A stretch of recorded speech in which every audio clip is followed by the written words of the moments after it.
Всем привет, с вами Виолетта. И сегодня, как вы уже поняли по названию и по обложке этого видео, у нас очень крутой ролик с лайфхаками для фотографий. Эти лайфхаки сделают любое ваше фото очень крутым и помогут вам делать эти фотографии гораздо проще.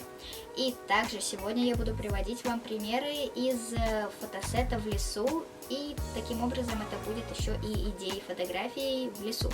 И, кстати, это был не сказать, чтобы прям лес, но все-таки там были деревья, много деревьев, поэтому можно называть это лесом. Но думаю, такую локацию можно найти во многих местах, и также можно немного поменять ее, но все равно будут классные фотографии. Так что думаю, сегодня вы найдете для себя много полезного. А чтобы найти еще больше полезного, хочу сообщить и обрадовать вас, что это видео я снимаю совместно с Ксюшей Лучниковой. На своем канале она снимет для вас вторую часть, собственно, где расскажет о 5 или даже больше лайфхаках для фото, о которых не скажу я, и приведет вам примеры позирования и фотографий на пляже, так как лето еще не закончилось, и думаю, некоторые все равно полетят на море и захотят привезти оттуда классных фоточек. И эту задачу вам облегчит Ксюша. Всем привет! Наверняка перед каждым человеком, который предстает перед камерой, вставил вопрос: куда деть руки, куда деть ноги и вообще, как в целом получается на фотографиях хорошо. Сегодня мы с вами подробно разберем все эти моменты, а также как в целом вести свой профиль в Инстаграм или любой социальной сети, которую вы ведете, как позировать, как же позирование на пляже, потому что я думаю, летом это очень актуально для каждого человека. Ну и давайте начинать.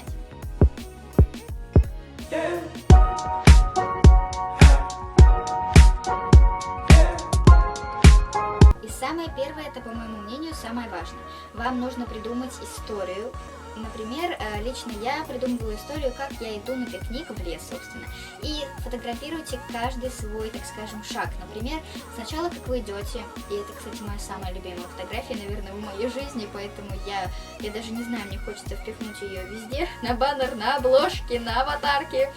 В общем, ладно, сейчас вы ее увидите, по-моему, она реально очень классная.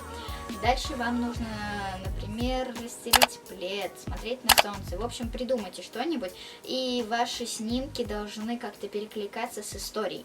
Лишь после этого уже приступайте к идеям самих фотографий, обдумке локаций и ваших образов. И, кстати, я вам советую изучить локацию, на которой вы будете фотографироваться заранее, и найти места, на которые вы сразу же придете и не будете ходить-бродить там, особенно если эта местность большая, и сразу же сможете сесть нормально и не тратить на это время. Например, у нас было 3 локации. Первая — это пенечек, на котором мы сели. И я говорю мы, потому что я также фотографировала и маму, у нее примерно идентичные фотографии, но пример я буду показывать на своих. Первое — это пенек, второе — это плед, и третий еще один пенек, с которого я стояла задом и смотрела на солнце. И были еще несколько локаций, так скажем, но я не могу назвать это локациями, потому что там было сделано примерно по одному снимку. После выбора локации переходите к выбору реквизита. И это одежда и какие-то просто вещи, которые у вас также будут в кадре. И тут есть несколько вариантов, с которых вы можете раздобыть эти вещи. И, кстати, сейчас схожу в гости. Сходи. И, кстати, сейчас хочу сказать... Что ты хочешь сказать? Что-нибудь хочу сказать, тебе сказать. Ты лайк поставь и подпишись. Давай мы подождем, пока ты не подпишешься. Угу. Ждем. Как думаешь, уже подписались? Думаю, нет. Ну ладно. Думаю, теперь подписались. Продолжаем. Также очень важно, я вот вам даже сейчас приведу очень явный пример, какую одежду вы выбираете на фотосессию. Попробуйте сразу определить ее характер и настроение, и цветовую гамму. Лично вот такая уютная фотосессия не терпела бы, по-моему, каких-то просто черных вещей или чего-то там, какого-нибудь темный цветочек. В общем, мне сразу тянуло на хлопок, на клетку, на шерсть. Там у нас был шерстяной клетчатый плед и хлопковая большая клетчатая рубашка. Это просто офигенно выглядело. В общем, сразу постарайтесь определить. Я думаю, у вас, в принципе, хватит какого-то чувства, интуиции, стиля на то, чтобы определить, какая подойдет одежда. Но логично, чем темнее, мрачнее фотки, тем темнее и мрачнее будет одежда. Если какие-то яркие фотографии там на солнце, еще где-то какая-нибудь яркая одежда, что-то уютное, какая-то уютная, теплая, красивая одежда. И сейчас в пример того, насколько важна одежда в атмосфере, хочу привести вам 2 фотографии, мою и мамину.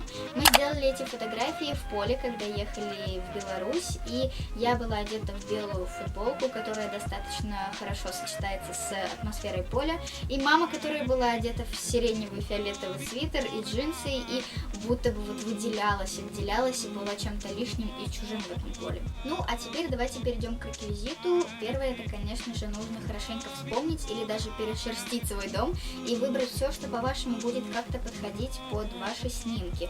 Вы, кстати, так еще и уберетесь. Потому что не надо просто доставать это все, раскидывать, а сложить это все аккуратненько. Будет 2 в 1. И также хочу сказать, что не стоит брать какие-то вещи, которые вроде бы по цветам и еще чему-то там подходят, но совсем не подходят по смыслу. Например, в лес же вы не потащите какую-нибудь, я там не знаю что. Что можно не тащить в лес? Какой-нибудь цветок же вы не потащите в горшке в лес. Вот чисто логически подумайте.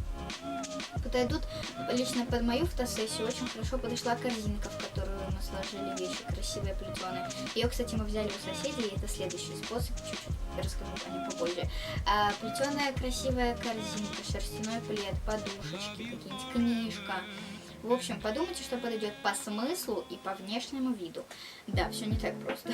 Следующий способ, из которого вы можете добыть реквизит, это вспомните или посмотрите фотографии своих друзей, вспомните, в чем вы их видели, и попросите у них, может, какую-нибудь одежду, не думаю, что они будут против, на какое-то время вам ее дать. Также можно поспрашивать у каких-нибудь соседей или просто знакомых. Лично, опять-таки, про эту корзинку мы просто вышли на фотосессию уже ехать с мамой, и перед этим мы фотографировались днем и вечером. И днем у нас была примерно похожая по характеру фотосессия. Я говорю, блин, хочу какую-нибудь плетеную корзинку. Но взять ее было негде, и выходим мы, короче, из дома, и вижу, стоит в подъезде плетеная корзинка. И выходят соседи, говорят, это ваша? Да, наша. Можно, пожалуйста, на пару часов? Ну ладно, берите. Вот так, мысли материально. Также можно использовать природу, например, я брала шишки, и я не знаю, зачем мне нужна была эта фотка, но на меня кидали шишки. Это было очень сложно, потому что на меня кидают, я морщусь логично. Это выходит очень странно, если я стараюсь не морщиться, у меня глаза выкатываются из орбит. Короче, мама фоткала, бабушка на меня это все кидала, и я пыталась не щуриться, не выкатить глаза. Короче, счастьем каким-то получилась более-менее нормальная фотка, и там было видно эти фантомные шишки. И, кстати, была еще одна фотка, у меня там, по-моему, какой-то кошмар с лицом, не помню точно, но, в общем, это очень прикольная идея, но она получилась случайно. Думаю, вы знаете, многие делают фотографии, типа они персонажи Sims, у них такой зеленый кристаллик над головой, а у меня, как этот кристаллик, была шишка. Было очень прикольно, так что можно попробовать повторить. Ну а когда вы уже полностью выбрали реквизиты, место, постарайтесь придумать, какие вы хотите иметь фотографии и кадры. Если вам ничего не приходит на ум, постарайтесь найти вдохновение, собственно, что-нибудь в Instagram или Pinterest, похожее по сути на вашу фотосессию. Также я придумала одну фотографию с рамкой. Вы просто берете рамку, достаете из нее все внутренности, чтобы у вас осталась просто рамка, то есть там все эти стеклышки, вкладыши с какой-то распечаткой или с самой фотографией, и вы берете просто вот эту основу и с ней позируете, и в фотошопе потом добавляете туда свою другую фотку.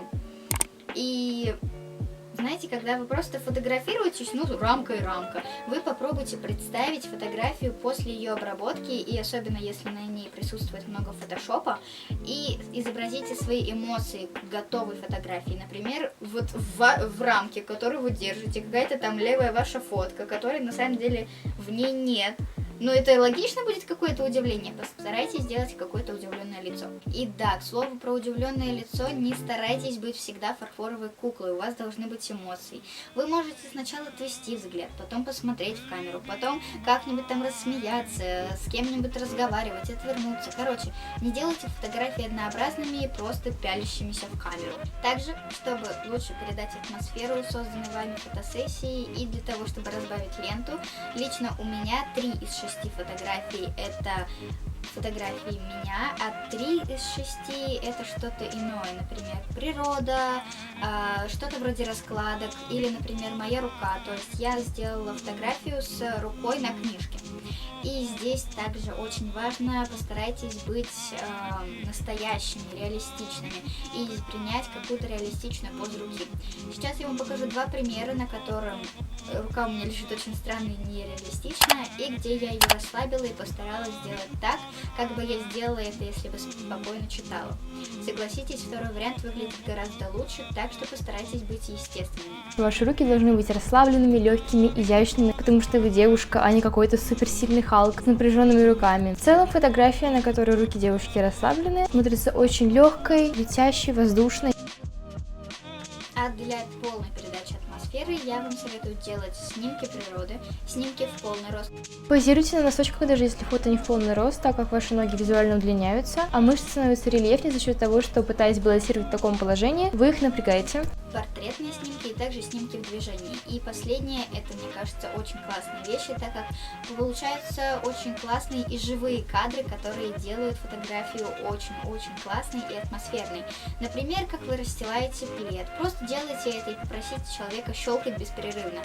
И еще, кстати, очень хорошая идея, это вручить вашему другу или фотографу фотоаппарат и попросить его делать снимки, когда вы этого не видите. Так они получаются просто безумно реалистичными и интересными. Ну и также мы все люди современные, у нас есть много соцсетей, поэтому если вам очень нравится какая-то определенная идея фотографии, попробуйте ее несколько перефразировать и сделать в нескольких вариантах, чтобы выложить в разные соцсети и не повторяться. Это маленький лайфхак, которым лично я тоже часто пользуюсь. Также, если вы идете на фотосессию с фотографом, не бойтесь его поправлять, так как это человек, у которого свое видение, а у вас свое, и все-таки фотографии эти выкладывать вам.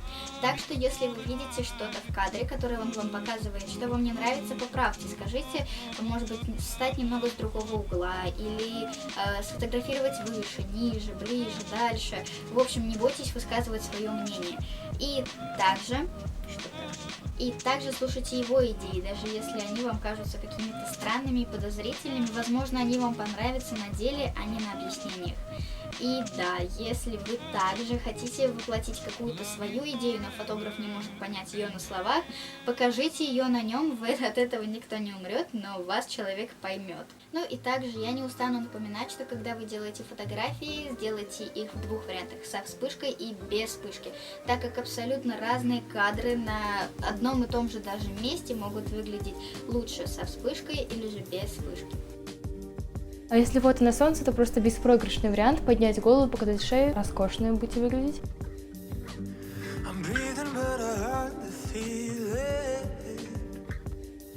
Также, если вы делаете фотографии в один день, берите с собой много одежды, аксессуаров, которые, по-вашему, даже могут не пригодиться.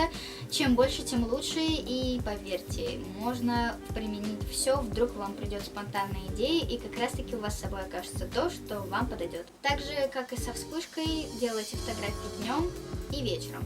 И, кстати, фотографии, которые были сделаны днем, это фотки, как я собирала цветочки, как шла по тропинке лесной. Мне кажется, это выглядит очень сказочно и интересно. И также была еще какая-то фотография, не помню, или не была. И вечером была сделана большая часть фотографий. И, кстати, еще одни фотографии, которые были сделаны в мой день рождения, когда мы разжигали костер. Я пыталась сделать что-то вроде как поджигаю маршмеллоу, но это выглядело очень странно. И, знаете, обычно такие фотографии очень темные, в них выделяется огонь, но видно и человека. А если мы делали без вспышки, то огонь был красивым, человека было не видно вообще.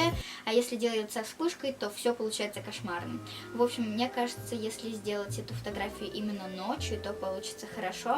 В общем, можете попробовать, но лично мне казалось, что это будет гораздо проще. Ну, а вообще я просто сделала фото огня, и знаете, огонь выглядит гораздо лучше без вспышки.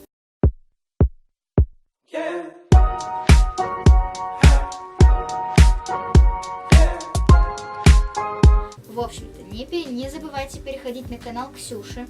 Я пока что с вами прощаюсь. Напоминаю поставить лайк, подписаться на канал, нажимать на колокольчик, оставлять свои комментарии.